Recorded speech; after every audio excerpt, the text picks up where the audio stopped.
नहमदुहु व नुसल्ली अला रसूलिहिल करीम अम्मा बाद फ़ाउज़ बिल्लाहि मिनश शैतानिर रजीम बिस्मिल्लाहिर रहमानिर रहीम अस्सलातु वस्सलामु अलैका या रसूलल्लाह व अला आलिका व अस्हाबिका या हबीबल्लाह। अस्सलामु अलैकुम मुअज़्ज़ज़ नाज़रीन व सामीन। उम्मीद करता हूँ कि आप सब अल्लाह के फजलो करम से ठीक होंगे और अल्लाह ताला से दुआ करता हूँ कि अल्लाह ताला आप लोगों को खुशो खुर्रम रखे और आप लोगों की तमाम दिली मुरादें पूरी फरमाए। आज की वीडियो का अनवान है, क्या औरत का बारीक दुपट्टा या चादर ओढ़ कर नमाज पढ़ना जायज़ है?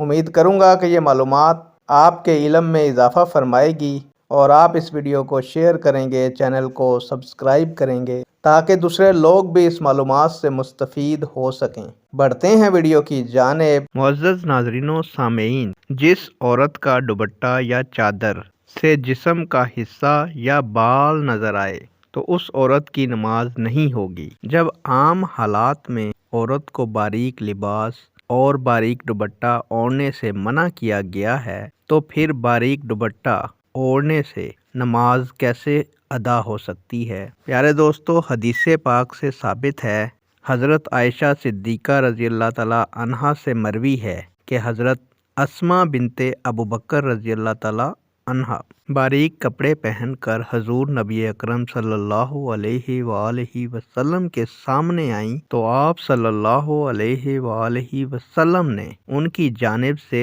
रुख मुबारक फेर लिया और फरमाया, अस्मा, औरत जब बालिग हो जाए तो उसके बदन का कोई हिस्सा हरगिज़ दिखाई नहीं देना चाहिए सवाए इसके और इसके। और आप सल्लल्लाहु अलैहि वसल्लम ने अपने चेहरे अक़दस और हथेलियों की जानिब इशारा फरमाया।